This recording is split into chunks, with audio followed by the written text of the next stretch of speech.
before having it approved. Kasi po, it would look, kung hindi naman po gumagana, pag naunaw naman po yung approval, ay medyo mahirap din naman po yan. So we have to be very clear, this is on a test run. Exactly, precisely, definitely, absolutely, you're right. Pero, bago ka mag-test run, you should secure permission from the OP before any move whatsoever. Mr. Chair, again, you were referring to a different game. Yan po ang pinanggagalingan Sir, akala ko ko. tapos na tayo sa different game, regardless kung anumang game yun. Basta we're talking about online, right? Pag online, kailangan may permission from the OP. Period. Mr. Okay? Chair, if I may, I would like to read from you a memorandum from the Executive Secretary. If I may, Your Honor. Yes, sir. Upon evaluation, the PCSO is advised that it has sufficient authority as in a better position to evaluate and approve its technical guidelines on betting platforms, considering that this deals with the minimum technical specifications required for betting platforms of PCSO game. Like hardware systems, architecture requirements, interface requirements, and software specifications. Finding that these are matters that will be better evaluated by PCSO as the implementing agency for its lottery games, this office defers to the PCSO's expertise on the approval of the same. Ito po rin po regarding the betting platform po, which iLotto is a betting platform, Your Honor. So, ang ibig nyo sabihin, with that letter that you just read, and what date is that? So, pinapayagan kayo ng Executive Secretary na to go ahead at kukontrahin itong opinion ng OGCC. Kasi very clear to me, merong opinion ng OGCC, ngayon, nang lalabas na opinion, ang Executive Secretary na sabi na, upon your discretion, para i-simplify ko na lang, na pwede kayong mag-decide na mag-enter into a project such as online gaming na kumukontra sa opinion ng OGCC. So, ibig sabihin, yung Executive Secretary pumaparig na sa inyo at pinapayagan na kayo na i-bypass itong nakalagay dito sa opinion ng OGCC. I think, Mr. Right? Chairman, we're referring to two different opinions. So, as far as we're concerned, hindi po namin we're not going against the opinion of the OGCC. No, sir. The opinion of OGCC is very simple. Pinapalawak lang po natin. We're talking of online here, sir. Online lang po. Huwag na natin ibahin pa. Online lang. It's the same animal. Yung birthday panalo and iLotto, online din yun, sir. Wala tayong pinagkaiba dito.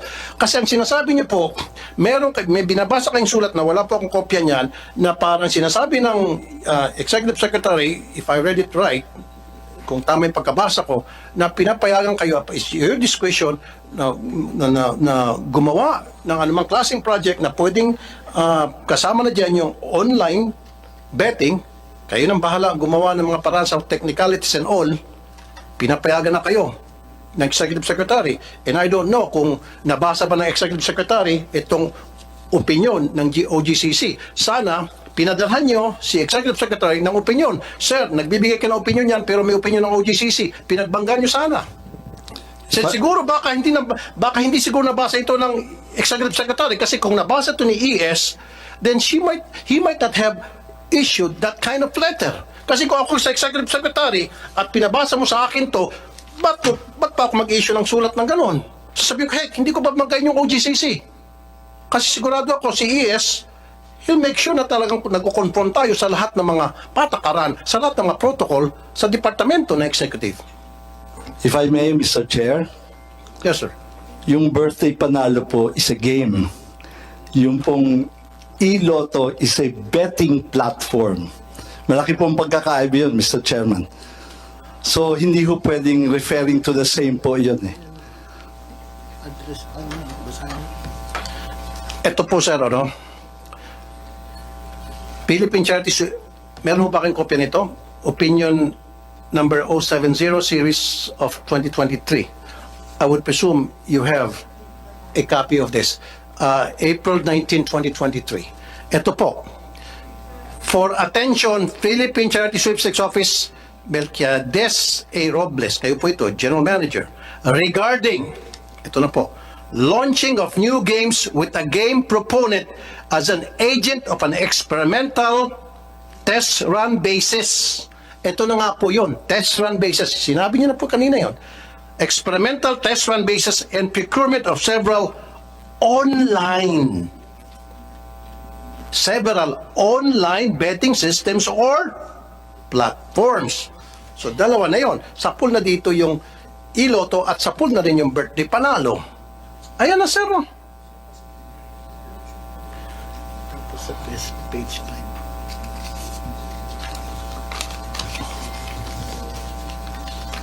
May kopya ho ba kayo nito, Mr. General Manager? Okay. Dito pa po sa page 5. In accordance with the contract on PCSO service providers, Philippine Gaming Management Corporation and Pacific Online Systems Corporation binanggit.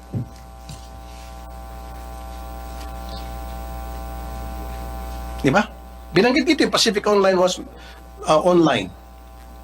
Itong Pacific Online, ito po yung test run ninyo sa Iloto.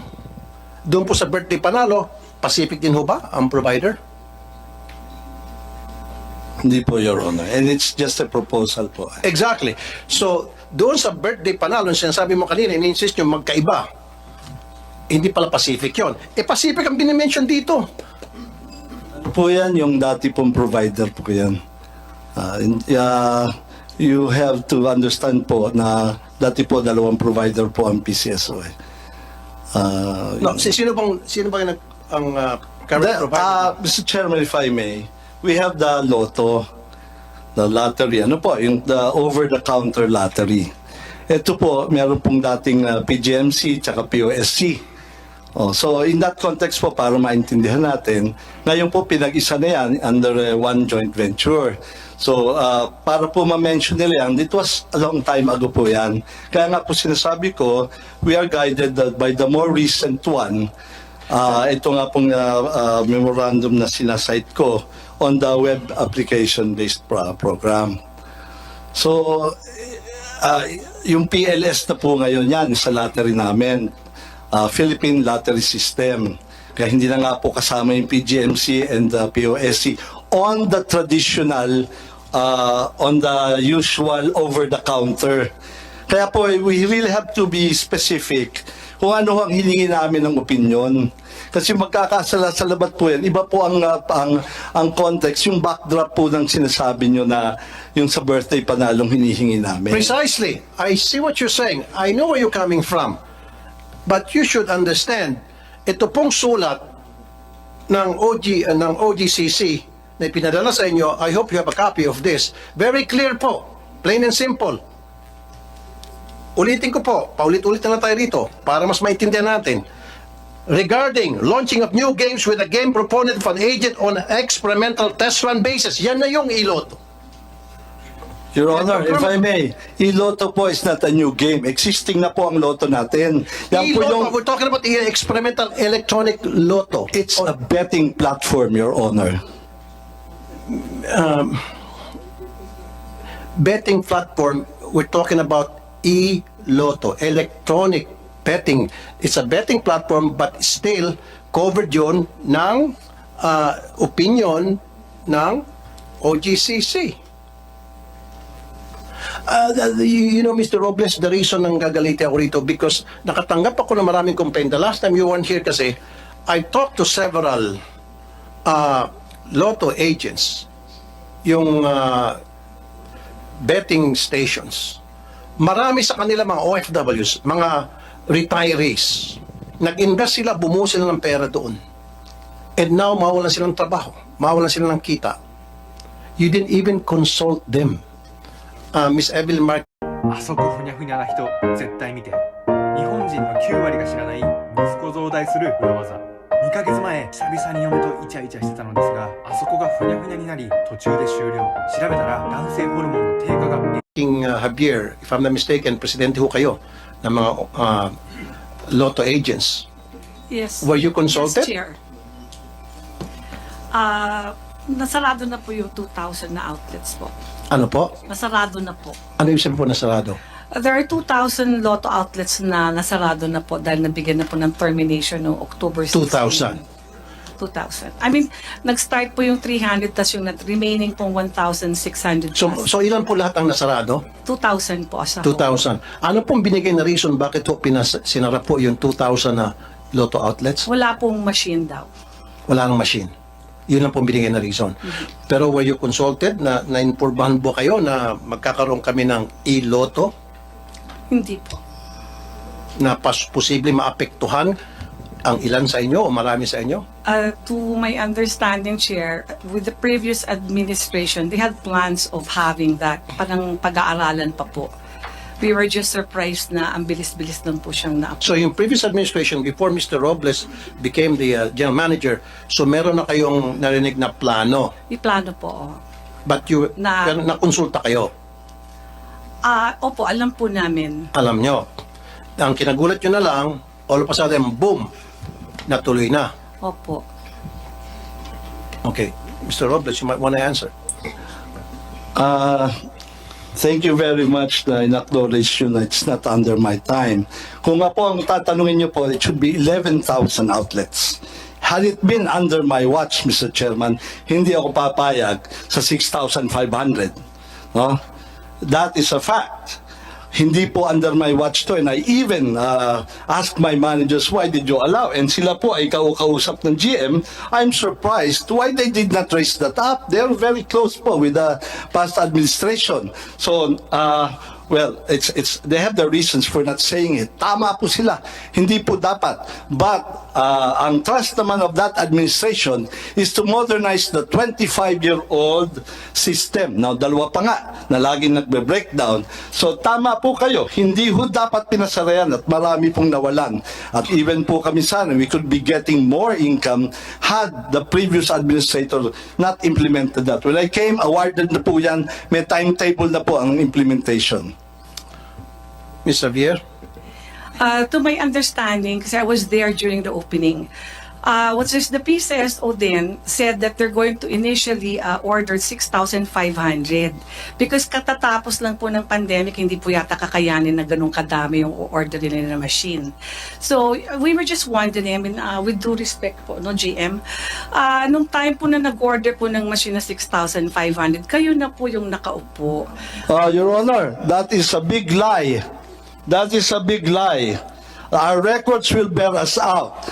I will have to correct this because this is a very, very big lie. And if she's under oath, Your Honor, she will be in trouble. To my understanding po, I mean, okay, granting po na na sila yung nag-order niyan. Pero during your time, alam niyo po na maaapektuhan yung 2,000 na agent. Sana po, gumawa na lang din po kayo ng paraan na tulungan po kami na wag pong masarado yung 2,000 na yan. Kaya po, masama po yung loob ng mga Lotto agents kasi parang dahil po dyan sa e-Lotto, parang hindi yun na po tinulungan yung mga iba na makapagbukas po sila. Kasi dati ho, pre-termination lang, sumulat kayo, tapos ginawa termination, tapos nag-stoppage. From the stoppage itself po, dapat hindi na po kayo nag-issue mismo ng termination na kayo po yung nakapirma. Doon po yung talagang alam na nila na talagang wala na pong aasahan. Kung stoppage po yan, kung mag-aantay po ng machine, sana hindi na lang po sila terminate. So ano nangyari po doon na Ms. Xavier, doon sa 2,000 na Sarado na napasara? po sila lahat. Sarado na po lahat yung Yun nga po yung humihingi sila ng tulong sa akin na kung maaari po na mabigyan sila ng chance na makapagbukas ulit. Ang problema po, wala po talagang available na machine. Pero open naman po nang mag-apply ulit. Pero ang problema po, mag-aantay nga po sila kung kung kailan po magmamachine. Pero to my understanding, hindi pa po yata nag-uumpisa yung procurement or sinasabi po ng mga branch managers na magkakaroon po. Saka before po, umasa po yung mga ibang mga agents po na hanggat wala pa pong machine, yung po ng mga lumang machine namin na ginamit dito sa Luzon, ang ipapagamit. Ang alam ko po, parang dati pumayag nga po na yun ang gamitin. Hindi po namin alam kung anong nangyari, kung bakit. Kasi kung I already approached also po the OGCC, that's why I was late last time in coming here. nakiusap po ako doon kay Attorney Quevedo na kung pwede pong i-extend po yung ELA para po hindi na muna ho sila magsarado at pagbibigyan sila hanggat 4 months. Ang pakiusap lang niya po sa akin na i-inform ko daw po si GM na mag-apela lang para magkaroon po ng time na wag sila munang masarado kasi naaawa. So you're po not sila. granted your request for an appeal? Kasi po, ang hinihingi lang po ni Attorney Quevedo that time is kung pwede daw pong sumulat sa kanila ng letter po si GM or si Chairman Kuwa na humihingi po sila ng extension para ho magkaroon po ng time kung merong o-orderin na machine or something. Pero sinabi ko po yun kay AGM Arnel Casas na yun po yung request ni Attorney Quevedo na kung pwede gumawa po sila ng sulat na nire-request po nila na ma-extend po yung yung ELA para patuloy pa po sila na makapatuloy po na makapagpatay at hindi masarado yung 2,000 kasi naaawa rin po siya dun sa mga agents na yun. At that particular time parang nag-follow up ako, parang sabi po, hindi naman po talaga nangyari na nakagawa po ng apela. Kasi Mr. Robles, 2,000 na mga lotto agents, sinibak nyo, tinanggalan nyo sila ng hanap buhay, pinatay nyo in short. Pero yung kita sana napupunta sa kanila, napunta ngayon sa Pacific Online Systems Corporation. Meron kayong pinatay na pagkarami-rami, 1,000 ang pinatay ninyo at isa lang ang inyong binuhay kapalit ng 2,000. Ito na nga yung online. Mr. Chair, that is baseless, I would tell you. I'm sorry, but I think the figures will show Who that... are you to say it's baseless? Mr. Chairman. Wait a minute. 2,000 na talagang given na yung numbers na sinasabi niya, exact numbers yan, 2,000 ang natanggalan ng hanap buhay. Am I right, Ms. Javier? Yes, Chair, you're correct. So meron kayong 2,000 na pinatay nyo. It is not... Let's Mr. wait a minute. Chairman, Pinatay nyo negosyo. if I'm- Wait.